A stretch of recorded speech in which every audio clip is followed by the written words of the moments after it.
Voyager, o seu passaporte para as eras mais fascinantes da história. Com o professor Jorge, prepare-se para mergulhar em batalhas épicas. Ideias transformadoras e personagens que marcaram o mundo. Respire fundo, porque o passado vai te encontrar agora.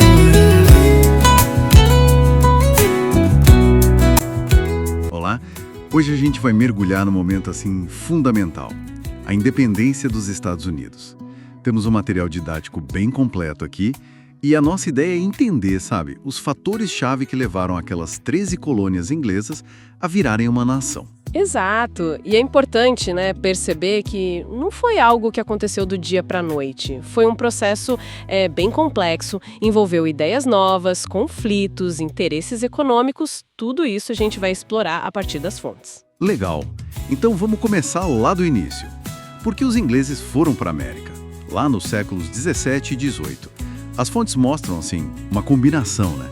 Tinha a questão das perseguições religiosas. Isso, e também os cercamentos na Inglaterra, que expulsaram muita gente do campo, e, claro, a busca por uma vida melhor, por novas oportunidades. E essas colônias que eles formaram, elas não eram todas iguais, né? Não mesmo. Tinha uma diferença grande, sabe? No norte, o clima era mais frio, então você tinha mais pequenas propriedades, comércio forte, um comércio de manufatura e menos dependência de mão de obra escravizada. E no sul? Ah, no sul era outra história. Clima quente, perfeito para as grandes plantations. Tabaco, algodão, arroz, tudo para exportação. E isso, infelizmente, com o uso intensivo de africanos escravizados. Entendi. E você mencionou uma coisa, negligência salutar. O que era isso? É um ponto interessante. Por muito tempo, a Inglaterra meio que deixou as colônias mais soltas, sabe? Não fiscalizava tudo tão de perto. Isso permitiu um certo desenvolvimento autônomo, especialmente no norte. Eles se acostumaram a ter uma certa liberdade. E essa liberdade incluiu o comércio triangular, imagino? Exatamente. Uma rede comercial bem complexa que ligava as colônias da América do Norte com as Antilhas, a África e a Europa. Trocavam rum, melaço, manufaturas e, tragicamente, pessoas escravizadas. Isso criou uma dinâmica econômica própria ali. Então, temos essas colônias, cada uma com sua cara, já com uma certa autonomia, aí entram as ideias do iluminismo. Com certeza, e com muita força. As ideias de pensadores como John Locke, sabe, sobre direitos naturais, vida, liberdade, propriedade e até o direito de se rebelar contra um governo injusto. Isso circulou muito entre os colonos que liam. Fascinante como essas ideias que eram abstratas encontraram eco ali, né? Sim, porque eles já viviam uma certa autonomia na prática. As ideias deram, uma base filosófica para o que eles já sentiam. E o estopim para tudo mudar parece ter sido a Guerra dos 7 Anos, é isso? Foi um ponto de virada crucial. A Inglaterra ganhou da França, sim, mas, olha, a que custo? A guerra deixou a coroa britânica super endividada. E aí a conta chegou para quem? Para as colônias. Exatamente. Londres decidiu que as colônias americanas, que tinham sido relativamente pouco taxadas até então, precisavam contribuir mais. Foi o fim da tal negligência salutar. E aí vieram as leis que o pessoal não gostou nem um pouco. Pois é. Lei do açúcar em 64, Lei do selo em 65, que taxava quase tudo que era impresso, sabe? Jornais, documentos. Depois as leis Townshend em 67. E a reação foi forte. Muito forte.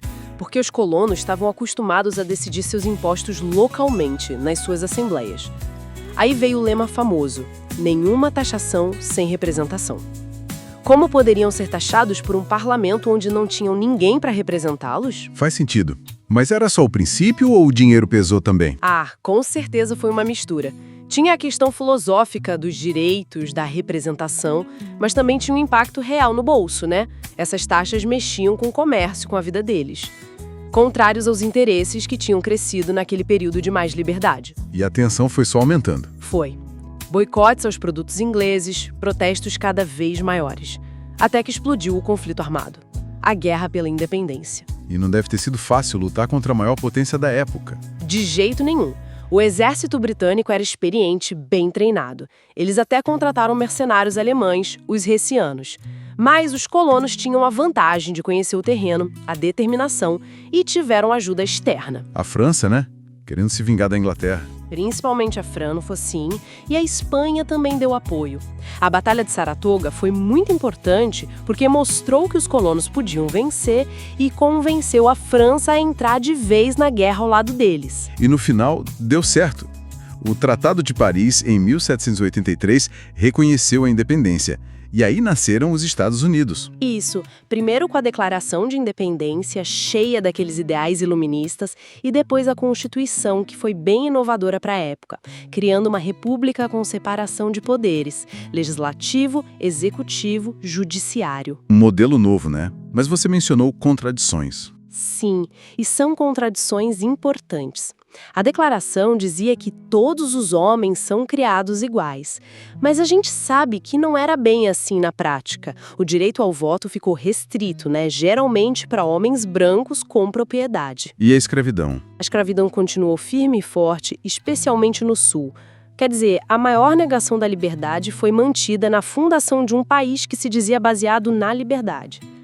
Isso mostra como indígenas, afro-americanos, mulheres ficaram de fora dessa cidadania plena no início. Levanta uma questão séria sobre quem realmente fazia parte do povo, né? Então, resumindo nossa conversa, a gente vê uma nação que nasceu dessa busca por autonomia, inspirada por ideias iluministas, mas também muito ligada a interesses econômicos. E desde o começo, marcada por essas exclusões. Uma república nova, sim, mas já com tensões internas bem fortes. Exato. E fica uma reflexão, né? A Constituição buscava uma união mais perfeita, queria garantir as bênçãos da liberdade. Mas se essa busca já começou excluindo tanta gente, como será que essa tensão entre o ideal e a realidade afetou e talvez ainda afete a história dos Estados Unidos em busca dessa tal perfeição? É algo pra gente continuar pensando.